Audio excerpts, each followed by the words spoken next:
Ahoj, ja som Matej Cíbik. Toto sú filozofické jednohúbky, miniséria krátkych, náhodných úvah o živote, zmysle, svete a vôbec. Dnešnou témou sú vzťahy, špecificky teda ako partnerské vzťahy z hľadiska morálnej filozofie. Jednou z vecí, ktorú treba povedať o vzťahoch, vlastne akýchkoľvek osobných vzťahoch všeobecne je, že oni veľmi často sú definované práve tým, že v nich vznikajú určité povinnosti a záväzky, nejaké ako morálne, nejaký proste morálny obsah. Typickým príkladom by bolo, že proste medzi priateľmi, keď sme priatelia, ale ukáže sa, že ten druhý človek mi nepomôže v núdzi, keď ho potrebujem, proste sa na mňa úplne vykašle, tak môžeme povedať, že sme priateľmi nikdy neboli, pretože práve od priateľov sa nejaká ako pomoc v núdzi zhruba očakáva. Že samozrejme máme morálnu povinnosť pomôcť aj ako náhodnému okoloidúcemu, ale v princípe ako priateľ je nejaký ako špeciálny človek v našom živote a tá špeciálnosť je určená veľmi často práve skrze nejaké ako morálne povinnosti alebo nejaké ako morálne záväzky. Že proste že to je nejaký ako blízky človek a to sa prejavuje tak, že musím sa k nemu nejakým spôsobom správať. A otázka teda je, že akým spôsobom toto ako extra postavenie určitých osôb v našom živote ako keby filozoficky zachytiť. A jedným z takých ako typických prístupov je ako prístup tzv. Morálky rolí, ktorá by tvrdila práve to, že ako vo svojom živote my vstupujeme do určitých rolí a tie role následne so sebou nesú určitý morálny obsah. To znamená, ja som učiteľ a v momente, keď sa učiteľom stávam, tak v tom momente zrazu sa vytvárajú určité morálne povinnosti. Napríklad proste nemôžem sa k svojim študentom správať podľa svojich sympatí, ale musím sa snažiť byť k ním nestranný. Pretože pokiaľ fandím jedným a chcem poškodiť druhých, tak som proste mizerný učiteľ. Takže rola učiteľa implikuje niečo ako nestrannosť, rola priateľa implikuje niečo ako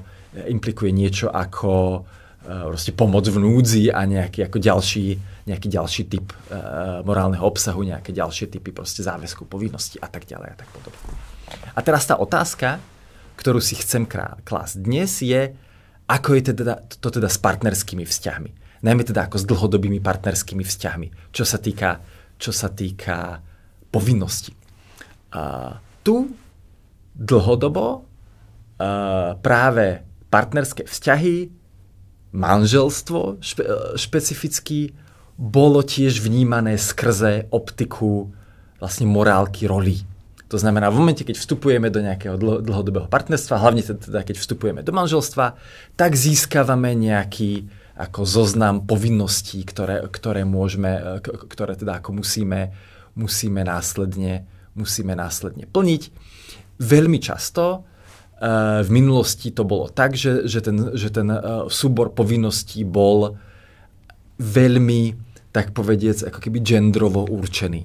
To znamená, že proste povinnosťou manželky je starať sa o domácnosť, variť a tak ďalej a tak podobne. A povinnosťou manžela je opraviť strechu, pokiaľ tečie, neprechlastať výplatu a tak ďalej a tak podobne. A boli to práve tie ako genderové povinnosti, ktoré spolu vytvárali ten každodenný chod toho manželstva. To znamená, manžel si plnil tie svoje povinnosti, manželka si plnila tie svoje povinnosti. A kde začína byť ako keby trošku filozofická obťaž, je práve ten bod, kedy sa nám ako tento svet tých ako genderovo definovaných povinností vlastne rozpada. Britský sociológ John Giddens hovorí, že momentálne žijeme vo svete, kde každý jeden vzťah je určitým typom sociálneho experimentu. To znamená, že vlastne v minulosti všetky vzťahy, dlhodobé všetky manželstvá dostávali určitý mustr povinností a ideálov, takto proste má vyzerať dobrá manželka, takto má vyzerať dobrý manžel. Momentálne Samozrejme, tie genderové očakávania spoločenské stále existujú a sú často relatívne ako ťaživé, nerovnomerne distribuované a tak ďalej a tak podobne.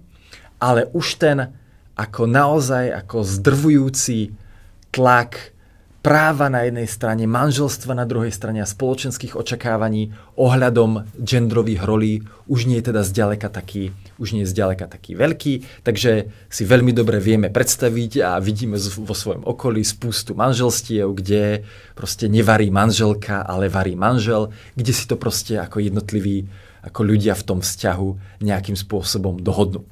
Takže, a tu je práve tá ako filozofická obťaž, v momente, keď ako ten vzťah zrazu nie je definovaný tými sociálnymi rolami, že predsa každý vie, čo robí manželka a každý vie, čo má robiť manžel, tak kde vlastne leží ten jeho morálny obsah? Kde sú tie povinnosti, ktoré sa tam vytvárajú, ktoré majú regulovať ten ako každodenný chod toho vzťahu?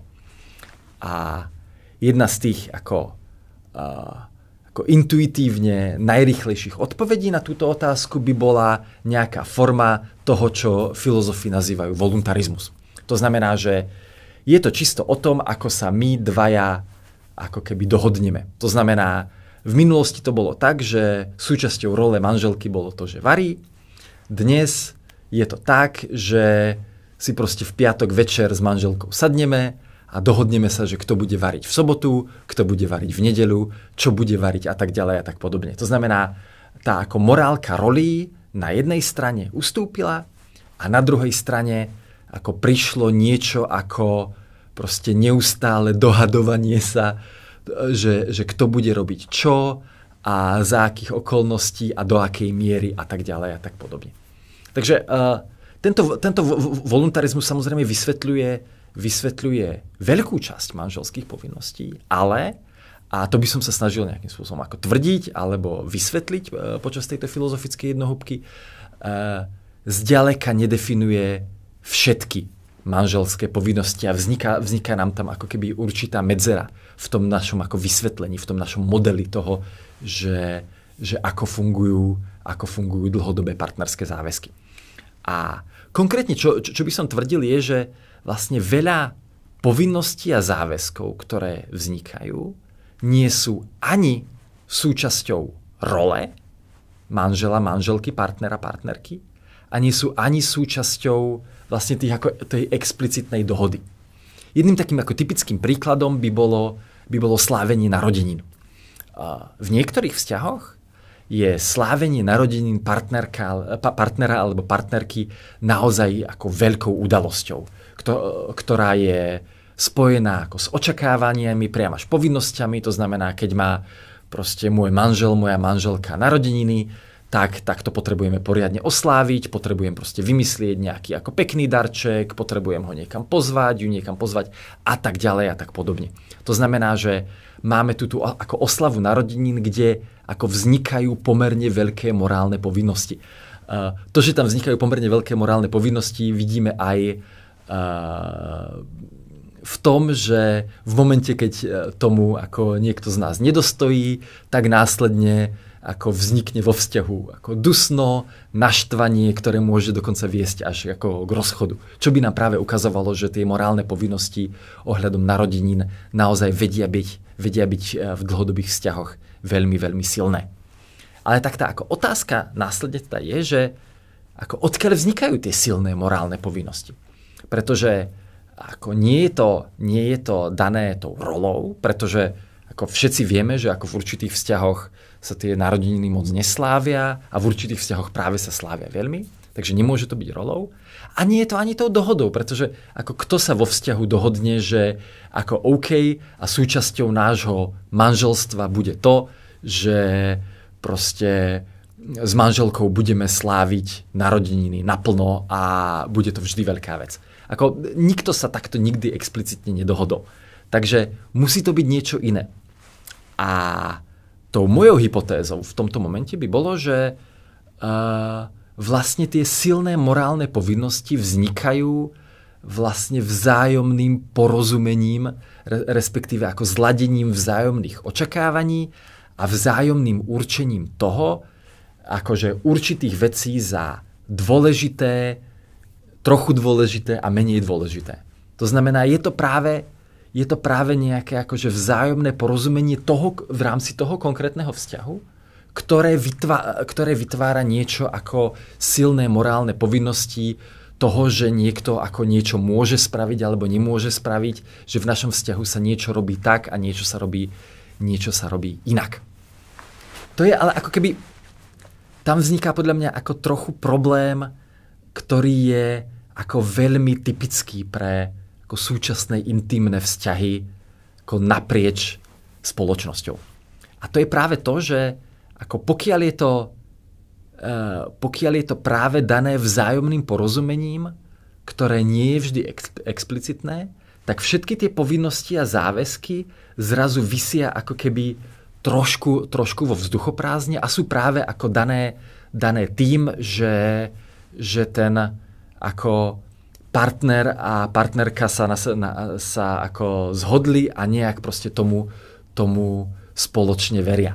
Že proste keď jeden deň niekto príde domov a povie, no tak ako partnerka má narodeniny, ale ako narodeniny sú blbosť a slávia ich len deti, tak tá daná partnerka alebo manželka vlastne ako nemôže na to ako úplne nič povedať, pretože opäť akože není to nejaká ako spoločenská rola manžela, že sa manželkine narodeniny musia oslaviť poriadne. Nebolo to nikdy ani nejak ako zásadne explicitne dohodnuté, takže naozaj je to len na tom ako vnútornom porozumení, ktoré tým pádom musí držať vlastne ako keby celú dobu toho vzťahu.